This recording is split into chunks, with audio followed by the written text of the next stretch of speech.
Welcome to Luca and Miguel. Enjoy the video. In this video, I will explain how to jumpstart a Nissan Pathfinder.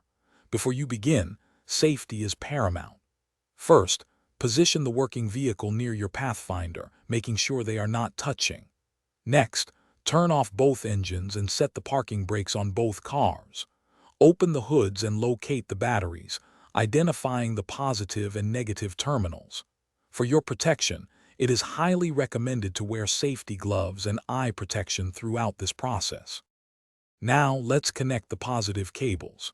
Take one red positive clamp and securely attach it to the positive terminal of your Nissan Pathfinder's dead battery. This terminal is usually marked with a plus sign. Then, take the other end of the red cable and connect its clamp to the positive terminal of the working vehicle's battery. Double-check that both red clamps are firmly attached to their respective positive terminals. Next, we'll handle the negative connections. Take one black negative clamp and attach it to the negative terminal of the working vehicle's battery, typically marked with a minus sign.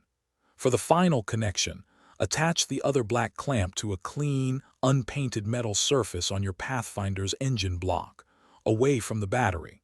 This provides a safe ground. Ensure all cables are clear of any moving engine components.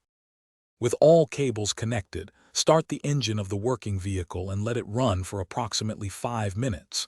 This allows the good battery to transfer some charge. Then, try starting your Nissan Pathfinder.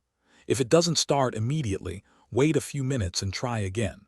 Once your Pathfinder is running, carefully remove the cables in the exact reverse order of how you connected them. Finally, let your Pathfinder's engine run for at least 15 to 20 minutes to help recharge its battery. Thanks for watching and please subscribe. It's the best investment you'll ever make.